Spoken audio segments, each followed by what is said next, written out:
عبدالرحمن ساکن پایتخت را دریافت محصولات ارزانتر به یارمارکه مواد غذایی آورده است. به یارمارکه‌ای که عبدالرحمن برای خریدن کارتوشکا آمده است، یک کیلوی این نوع محصولات با ارزش 3 سوم و 20 درم پیشنهاد می شود. ای کارتچکا اگر این مثال 4 سوم اینجا 320 مثال 80 درمی هم اگر 3 کیلو 2 سوم و 40 درم فرق کرده است. یک ماه به این سو ارزش محصولات نیاز اولیه در بازارهای کشور رو به افزایش است. صاحبکاران سبب بالوروی یکباره نرخ‌ها را بنابر پایین آمدن قرب پول ملی و بالا رفتن ارزش دلار آمریکایی می‌دانند. اگر ماه قبل 5 لیتر روغن آفتابپرست تولید روسیه را در بازار 57 سومانی می‌فروختند، حالا قیمت آن تا 100 سومانی بالا رفته است. نرخ شکر و تخم و همین طور سبزیجات هم بالا رفت. مقامات تاجیک تلاش دارند با تشکیل یارمارکه‌ها از بالوروی با سرعت نرخ مواد غذایی جلوگیری کنند. از داخل بازار هم فقط داره که نسبت به بازار این ارزان‌تر است.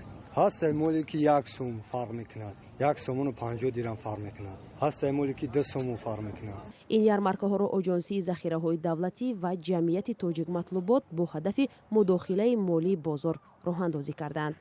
فاروق غفورов زنبورپرور از ولایت سوغد را به نمایشگاه تاجیک مطلوبات دعوت کردند.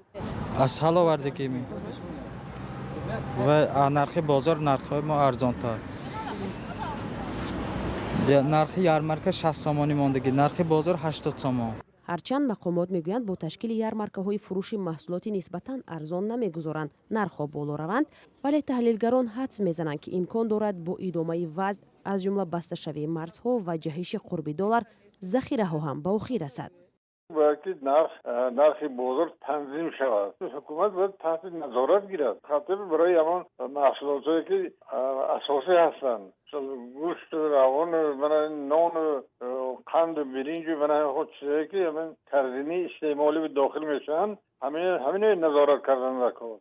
اقتصاد تاجیکستان به گفته مؤسسه‌های بین‌المللی مالی یکی از اقتصادهای آسیب‌پذیر در برابر تکان‌های بیرونی اقتصادی است.